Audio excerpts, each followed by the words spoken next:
Hey guys, welcome to Natin Sports, Pets and Fun. Today we're going to talk about acceleration. This is our second subject on these mini courses. Courses, not curses. The first thing you need to know, force equals mass times acceleration. So if you want to accelerate, you want to have force, right? No force, no acceleration. The other thing is, again, how do we make it horizontal? Well, it's the same thing as top speed, just that you have to tilt your body. And that will give us, like we did the last time, two vectors, a vertical one and a horizontal one. So the tilt gives us the horizontal momentum that we need in order to keep on accelerating and then take advantage of that momentum when we are already on top speed. The vertical vector will be the ground reaction forces, and the horizontal is how the displacement of our center of mass. So it's not how much our feet displace to the front or how much our head. No, it's our center of mass, our hips, how much they move forward. If you move your hips forward and your legs are in front of your hips, you're again braking, just like we saw in the first video. So don't think in acceleration of moving your feet and putting in front of you. Just displace your hips. That's the thing you have to do.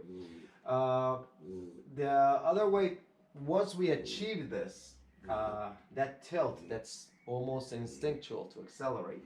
How do we make it better? Well, the first thing we can do is have this angle and make it lower. That will give us more horizontal momentum. The problem is that if it's too low, our old enemy, gravity, will not allow us to move forward. If that angle is so low that your force production does not defeat gravity. As you can see, the lower the angle, the lower the vertical component.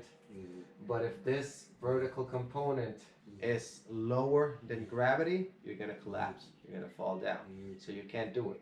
And what most people do to compensate, when you ask them to lower their angle and they don't produce force or don't have the posture that they need, is that they'll normally break on the hips, right? They'll achieve this position. It's the breaking in the hips position, right? Sorry about that. So we see a lot of runners that their legs are here, but their hips are back, and it's not a straight line. It's because they don't have the postural force, and you're asking them to get lower on this angle. This angle depends on how much postural force they have and how much force they put into the ground. So once you achieve this angle, let's say you're a really fit athlete and you can achieve this angle and you are equal to gravity. How else can we improve it? Like an elite athlete, how does it improve? Well, once they got the angle and they produce this force, they have to produce a bigger force. That's the way you produce more force. That's it. But take into account, if the force was here, this is their vertical component. To produce a bigger force horizontally, you need to produce a bigger force vertically. So it always comes to how much vertical force you can produce in the adequate angle. Remember, you can produce a lot of force, but if you're not doing the proper movements or you're not hitting the proper positions, you're not gonna produce, you're not gonna accelerate ideally, right? How you should. The other thing, just to remind, the proper angle will depend on proper force. An elite angle, an elite level angle will require elite force production. So that is the first part for our acceleration. See you in a second. Okay, handsome people. Let's take a look at some pictures. and to show you what I was talking about. In this picture, we have three models, and we can see that the first one has a good alignment. You can draw a line between her foot, her knee, her hips, and her shoulders. Right, it's all in in a straight line. But as you can see, her thigh is perpendicular. It's a 90-degree angle between her thigh and that diagonal line we're drawing with her body. The other thing is, since her hip has a proper posture, her shin is parallel to her body's line. Her shin is mimicking that alignment. This means that when her shin comes down, all the energy is going to go in the same direction as her body is aligning, right? This is what we talked about producing force in the correct position. If you don't have the correct position, you can produce a lot of force, but you're not going to take advantage of it, okay? So now, in the picture in the middle, you can see another lady, much more powerful, much more muscular. But as you can see, she's kind of well aligned on her body. Her upper body is leaning a little bit forward, but that is because she lost her hip posture, right? Why? Because she's lifting her knee too much. Look at that.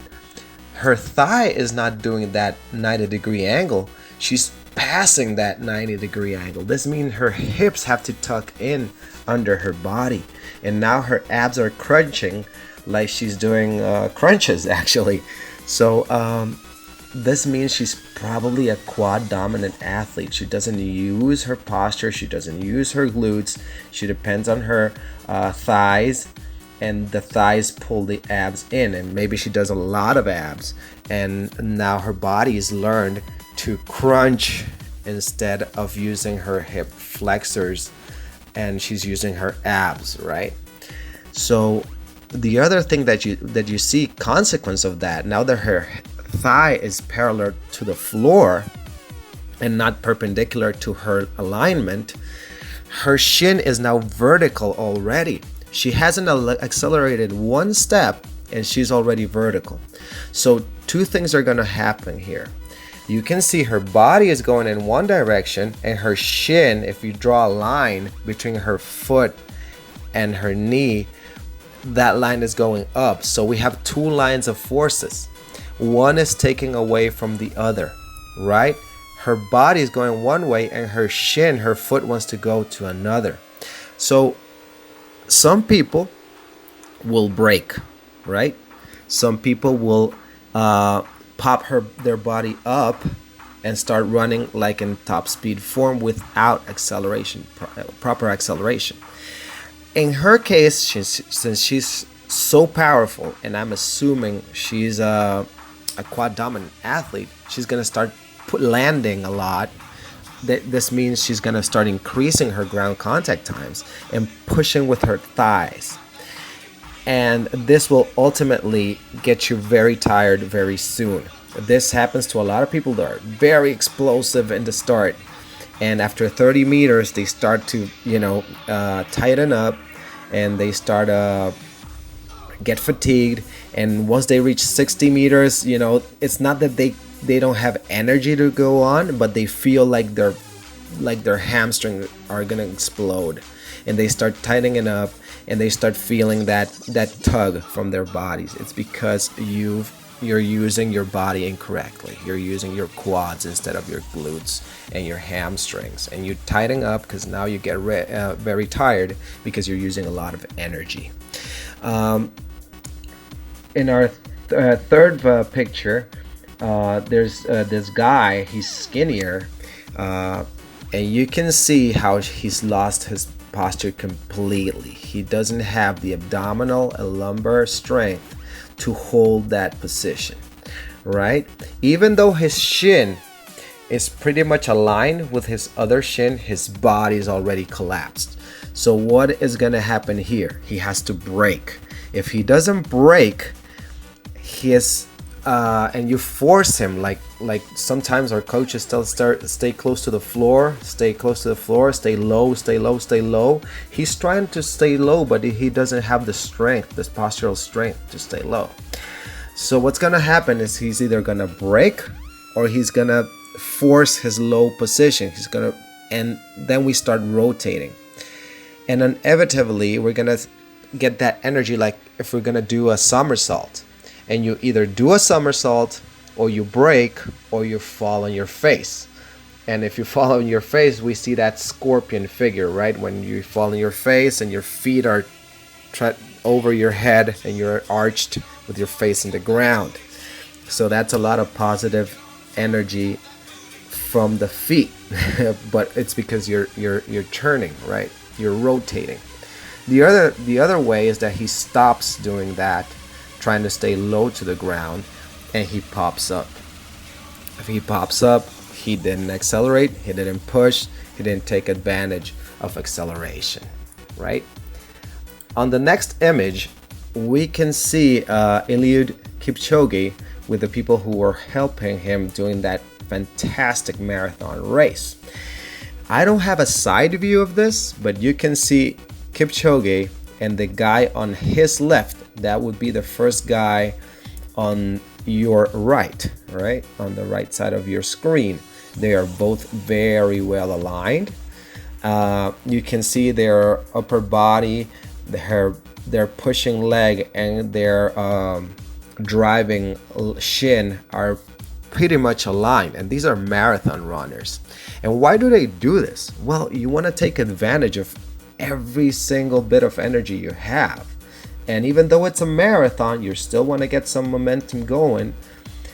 And more important, you want to keep your posture.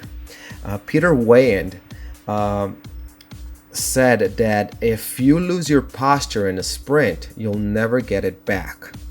And this is true from the start.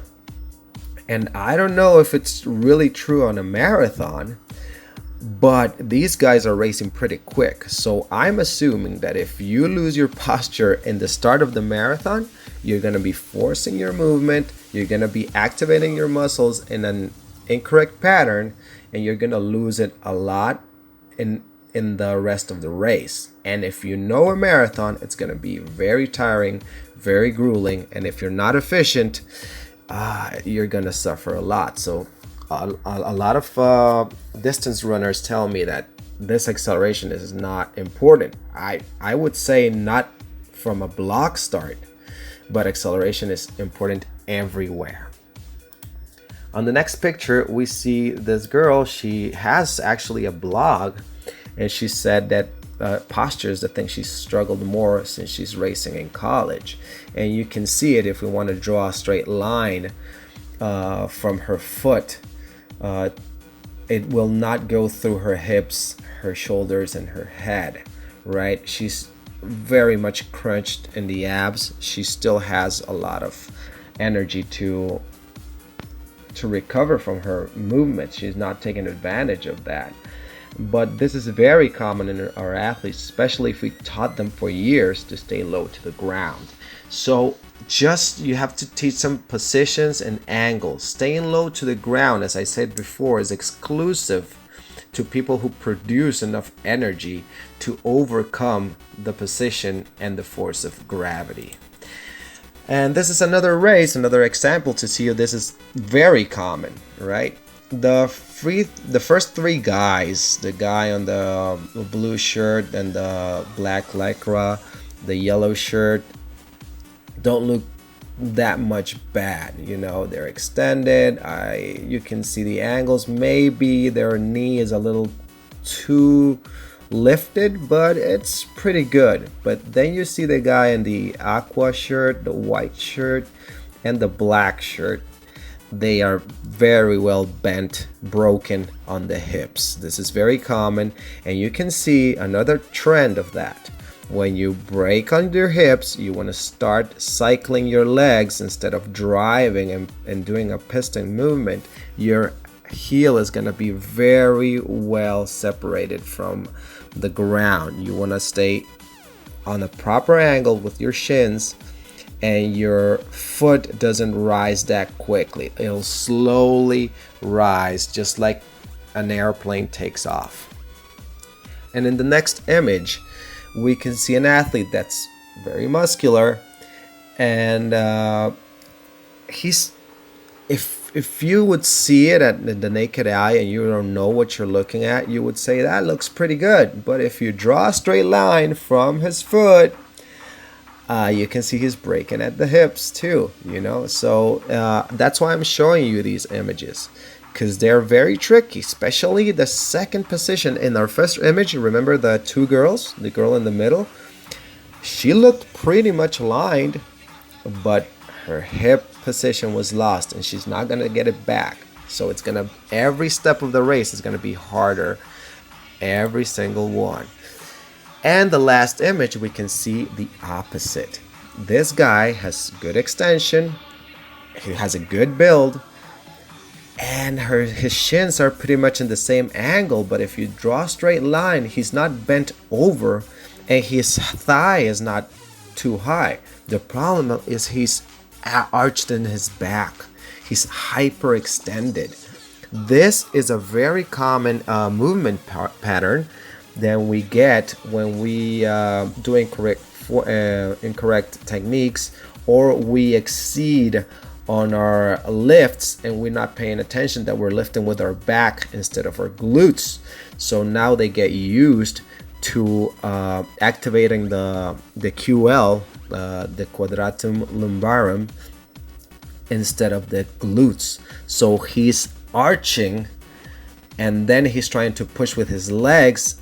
In the best case scenario, he'll push with his hamstring and he'll never activate the glutes. So he's arched and he's thrown back already. He's already in a braking position and he's not utilizing one of the biggest muscle groups in the body, which should drive the movement. So keep that in mind.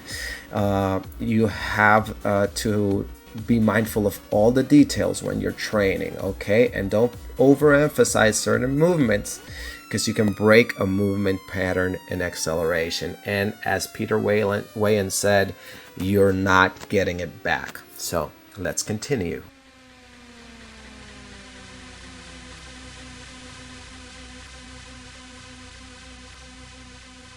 Okay guys, we're back. So moving on with acceleration. Remember, good positions, good movements will make you improve and make you take advantage of your full capacities, right?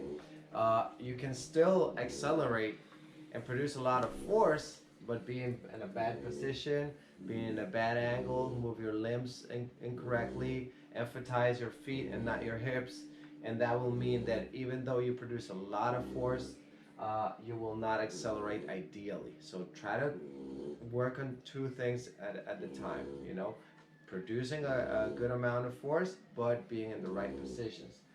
About acceleration, there's a slight difference with top speed mechanics, and it has to do with the ground contact times. Remember, we're still fighting gravity, we're still producing vertical force, we're still doing those small jumps, even though in acceleration they're smaller and there's more time to produce the force.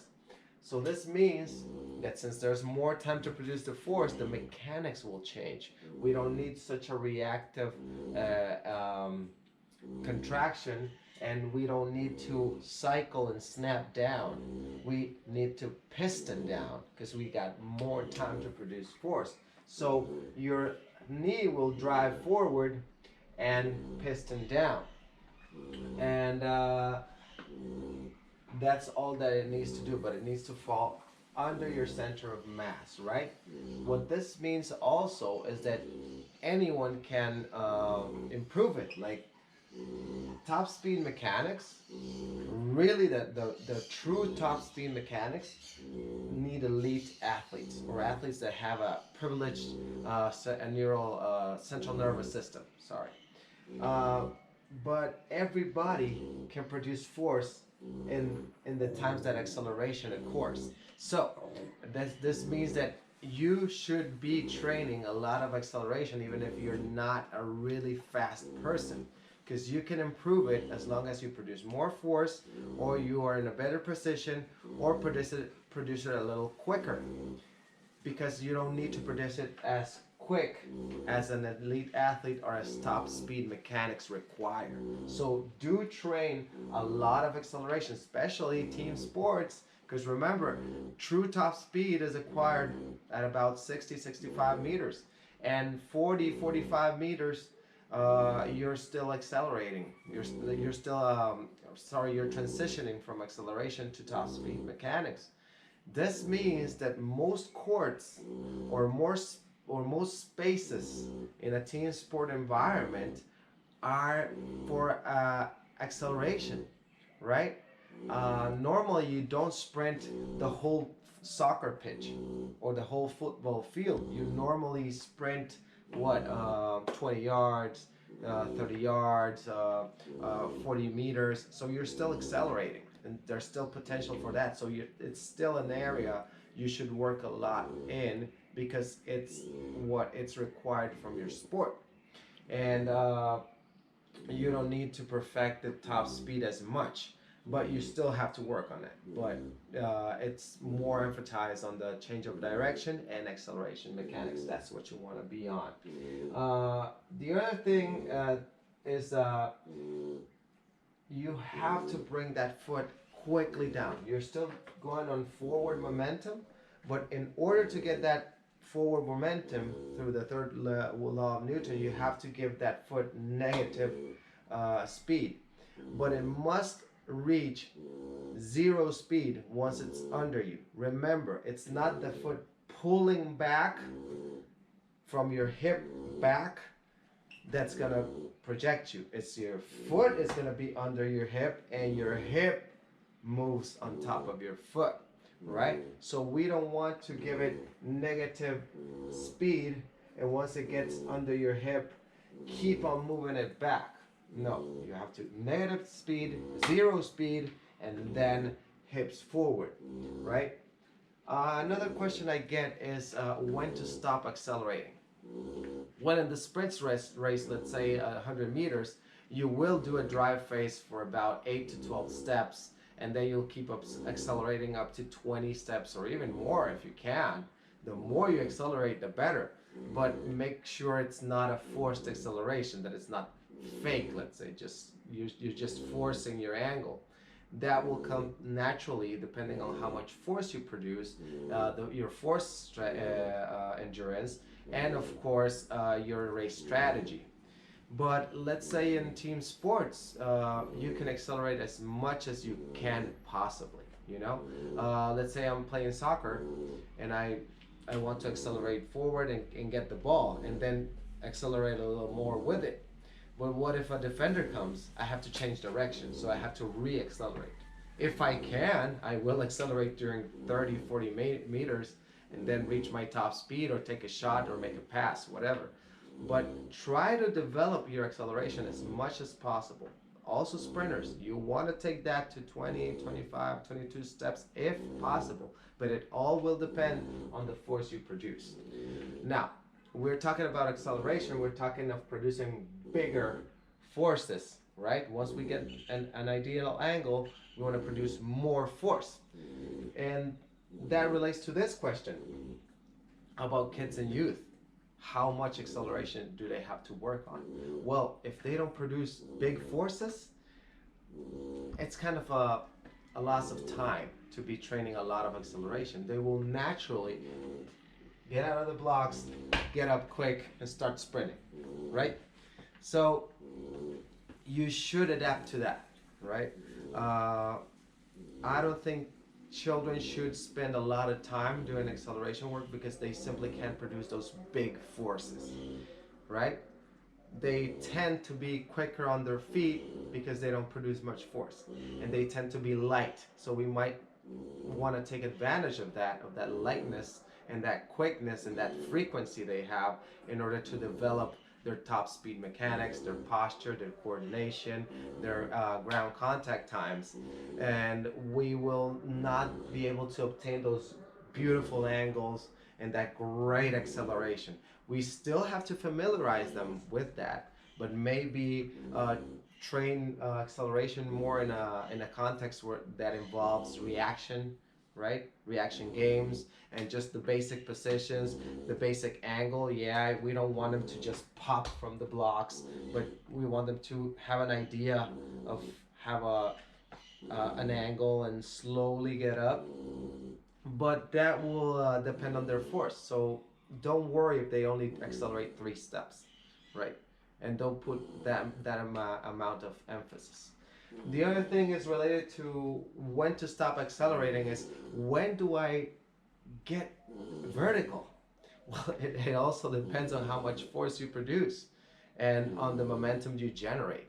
So you won't be like, this is step 1, this is step 2, this is step 3. It will happen. You try to accelerate, and as the momentum gets bigger and your steps, that little jump in between every step gets larger, it'll be harder to sustain this angle. So it depends on how much force you produce and how much you can control that momentum, right? That requires a lot of force. So naturally, a bigger step will make a bigger jump, and you'll slowly get vertical at the pace of the force you produce and at the length of those steps. So that comes into timing too. So if you're a beginner athlete and you want to do big exaggerated steps and at the same time stay at the leaning angle, you won't, because you're forcing that big step. So you're not going to be able to do it, and you're going to break on the hip, and you're going to have the illusion of being at an angle when you're just throwing all your acceleration off. So keep those things in mind, guys. This has been our acceleration video, and I hope to see you in the next one. That's going to be spring mechanics. So see you there. Bye-bye. So now I want you to check out these images. This is John Drummond making a start. He's one of the best starters in track and field. What I want you to see is not the key positions of the track and field start, especially because we have a lot of athletes or guests from other sports. What I want you to see is some commonalities. You can see him that his foot is not traveling back, it's his hip pushing forward. His shins are pretty much aligned with the angle of his body, and his foot is coming low to the ground. Now, when he's extended, we can fully appreciate he's very well aligned. He's only a little deviated on his neck and his upper body, but this is probably because of the extension of the arms he's moving, and it's very insignificant. His thigh is on the 90-degree, maybe a little more, but he's got very big thighs, so it's hard to tell. But his shins are very much aligned, toes up, and very close to the ground. Now, this is the key. This is an elite athlete. Look at another step. He's landing, and his leg is in the angle of his starting block of his back foot. This means because of that jump on that step, he's landing a little more vertical.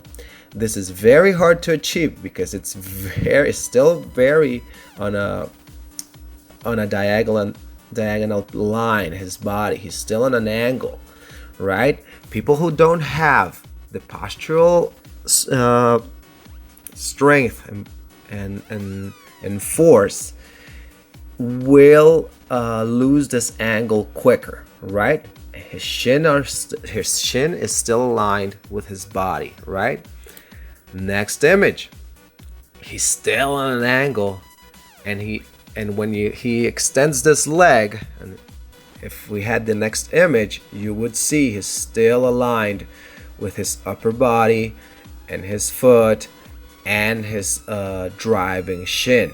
So this is what we want to see. We want to see consistency, but this requires a lot of force production, So these angles will be produced by this type of athlete. If you have a young kid, he will probably not produce these angles. What you want that kid to have is posture. His hips have to be postured so he doesn't lose it on the rest of the race. And we're going to see that in the next image. Here you see a younger athlete, probably a high school kid. You can see that even his feet are not fully dorsiflexed, and he's trying to have an angle at racing. But in the next image, we can see he's already breaking down. He doesn't have the force. He can't produce the force. He doesn't have the postural power to sustain that angle. But his hips are fairly aligned. And that is good, right? Because he's going to be able to maintain his hips on the rest of the race. And in the next image, you can see his hips are pretty well. His foot is already high up in the air and in a different angle. He's broken a little bit in his abs, but not on his hip. So this is what we would see on a young kid. And still this athlete maybe should look for a higher angle on his start, and it would be much better for him. So sometimes we do that. We want the athletes to have a elite angle, but they don't have the force to produce it. That said, he looks pretty good. I'm sure he's gonna have a good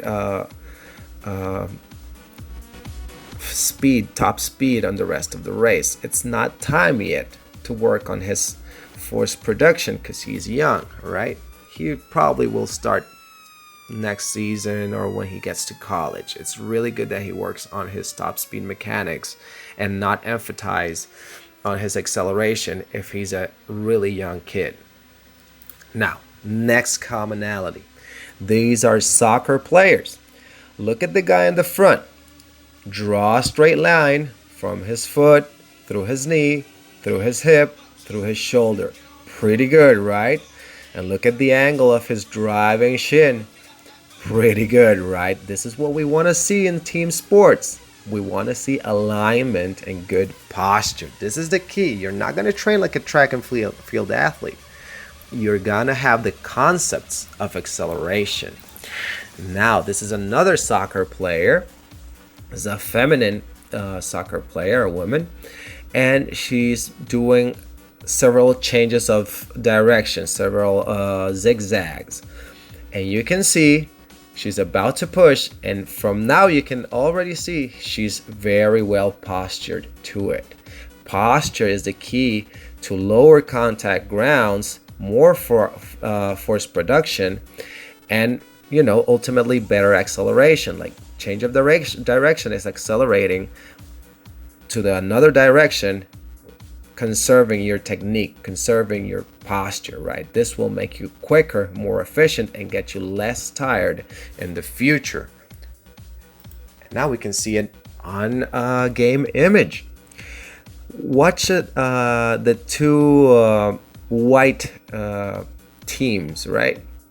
The guy on the background is waiting for the pass. He's waiting for the play or waiting to assist the guy on the front. So he's not in an accelerating position. He's just anticipating. And I'm sure he will accelerate if we travel in the future and see a pass or see that he needs to assist his teammate, right? So he will have to get into a good position. The guy in the front is already in position to accelerate because he wants to get to the ball before the blue team guy, right? But you can see already, shins aligned, hips well postured.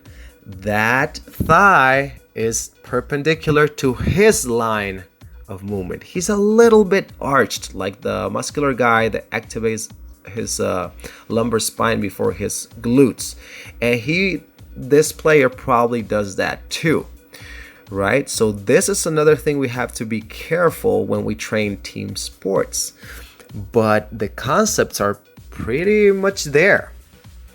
Now, this is another thing that we were talking about, the maximum angle we can get on acceleration, right? Remember, if we wanted to keep on accelerating or change direction, we had to defeat gravity. In this case, he's a wrestler. He's doing a double leg takedown, but he's not worried of doing another step. He's already going to the floor, so he can do these extreme angles that probably wouldn't be useful in running or in a soccer match. But the concept still stands, you know. He's displacing his hips forward, not his feet back. At this moment, his feet are already preparing for the fall, but his hips were driving to his opponent, and his body, his torso angle is pretty similar to his shins. So he is in the position to push. At the same time, in wrestling, we see this single leg takedown, and we see the same concepts. This time, as I assume, he's trying to pick up the athlete. This means he's gonna be on a position to either drive him back. This means he's gonna do more than one step, or pick him up. This means he has to accelerate another step, so he cannot have the same angle as the other guy in the last image. But you see his shins aligned with his torso pretty well, and he's gonna drive his hips forward, and you can see the angle of the legs is like a racer on the blocks. The thing that's gonna change is the ground contact time, but it's still acceleration. It's still important, and the better he postures his hips to pop the opponent up or drive him back, the better the acceleration is gonna be. And if he loses his position, his posture, the other guy is gonna overtake him. That is very simple. The next image, we get David Rudisha. He's the world record holder in the 800 meters. And as many endurance people tell me, we don't need to do starts and acceleration. And I say, okay, but look at David. I'm sure he doesn't do a lot of block starts, but his posture is pretty good. He's pretty much aligned, and his thigh is perpendicular to him, and his shins are pretty much in a good angle. And you see his ankle is not very far away from the track. And you see the comparison to the athlete behind him in the other lane. His ankle is already up. He's already in a position to cycle. He's not pushed. He's not accelerated. This means that he's gonna waste a lot of energy in the beginning of the race, and he's gonna probably break down on the end. It's gonna be harder than it's supposed to be, and he's already broken at the hips too. So that you should think a lot about it. And if that gives you a lot to think about, check out this image. This is a marathon start. It's not the best quality of a picture I have, but it will serve, for our purpose. Look at the athlete on the fluorescent shirt closest to us. He's pretty much aligned with his thighs and everything, and his ankle is pretty close to the ground. But the guy in the orange, the guy with the glasses, the blonde guy, he's already broken his posture and his abs, and he's gonna start to over push with his thighs, and that's gonna be very inefficient in the start, but he's gonna lose his posture, and the rest of the race is gonna be harder than it's supposed to be. You can see in the second stride, the other athlete from Africa, I assume. I don't know if they compete for an African country, but I can assume he's of African origin. You can see he's also very well postured and aligned. He's also pushing as much as he can, and he's not losing his hips. He's not losing his postural qualities that will be useful in the rest of the race. And you wonder why they are so good, right? Look at his shin angles with his body, and look at his feet close to the ground, and look at the guy with the orange shirt. Remember the blonde guy with the glasses we mentioned? His heels very high in the air, collapsing in the ground. That knee bend is too much. Collapse on his posture. His hips are down, he's not extending, and he's already missing the push. He's not pushing, so he's already forcing the movement, probably activating his muscles in an improper order.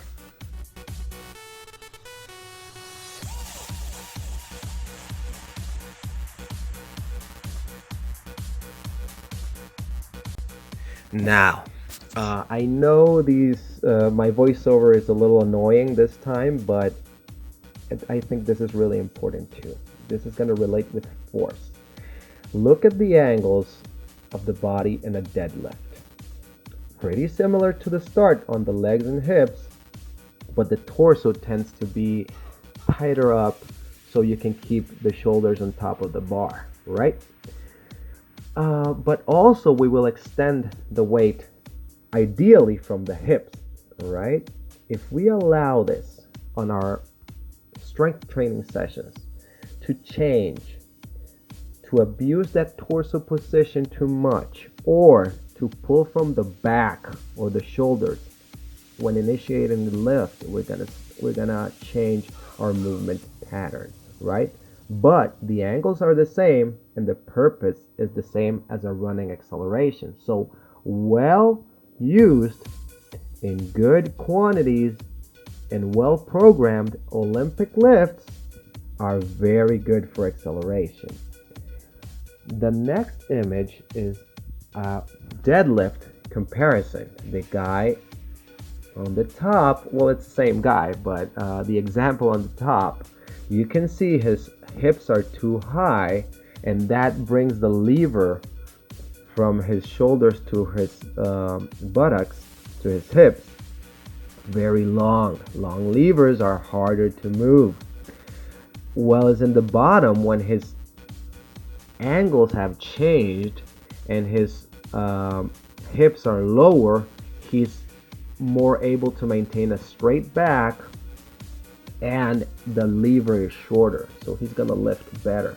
So the concepts are the same. Keep a good posture, keep your hips where they have to be, and extend from the hips, right? And in the same idea of the last image, control the weight training, control the loads. Yes, it is helpful to do weights, it is helpful to do deadlifts, RDLs, and Olympic lifts. But remember, weightlifting happens in 2 feet, accelerating in sports happens in 1 foot, right? So it's not necessarily 100% specific. We use them to have a good movement pattern and to produce hormones that are going to help us to develop strength, but it's not necessarily the same thing as sprinting or accelerating. It is an important part of training, but it's not the same thing. I know plenty of athletes and coaches that think that they're going to go to the gym to get faster. No, they're going to get stronger, and they're going to fixate. They're going to learn a movement pattern. They're going to reinforce a movement pattern. The stimulus in weightlifting is very strong. So if you stimulate a bad movement pattern, it's going to transfer to your acceleration, and you're not going to get any gains for performance, right? Now, related to that, besides that, the contact times and ground reaction forces are different from acceleration, even though conceptually it's the same thing, right? And let's make that clear, right? If you have the same concept in every sport, posture, pushing from the hips, and accelerating, you can use it in every sport to train them. It doesn't mean that a marathon runner with good posture is going to do a double leg takedown to a wrestler, or a wrestler is going to accelerate as well as John Drummond, right? So let's be clear. All acceleration and all angles are specific to the production of force, to the needs of your sport, and to the ground contact times and force production that are specific to your sport, right? So next image. In this images, we have 3 photo sequences. The one at the top is it's all from a study from Altus. The one at the top is an athlete with an overload of 40% his body. The one in the middle is 20% the overload of his body weight. His own body weight. And in the lower part is 3%. Why am I showing this? Because we're talking about overloading and weightlifting and all that, and how it's supposed to be specific to acceleration. This is the most specific movement we could find accelerating, right? Overloaded, that is, right? So on the top is 40%, and you can see the image number 5. You can see this athlete is broken on the hip, and you can see with 20% he's still a little less broken on the hips, but with 3%, the lower image, you can see his posture is much better. His thigh is a little high for me, but still his posture is not as broken, especially compared to the 40% of his body weight overload. What does this mean? That sometimes we think more weight in a specific movement is better. We don't even have data from his ground contact time. And I can tell you they're probably higher than what you want them to be. But now he's already changed the whole movement because he has too much load. He's broken at the hips, and probably the impetus to move the weight has been so large that he's overdriving his knee. Right? Taking more time to bring that knee down, and his shins are landing probably not in the angle that he ideally wants. So 3% of body weight maybe is better than 40%, right? And maybe if this athlete wouldn't have done the 40% load, maybe his 3% figures would look better, because as I said before, when you put a lot of force, a lot of weight on a movement, it's a very powerful stimulus, and it can change your movement very quickly. So keep that in mind when you're doing overloading. It might look specific, and you might instinctively think it's specific, but when you analyze it, maybe it's not worth it. Okay, guys? So this is it for acceleration. I will wait for you guys with my top speed mechanics. Is going to be the next lecture, and I hope to see you there. Hope you enjoyed this. Like, share, and subscribe, and I'll see you. Bye bye.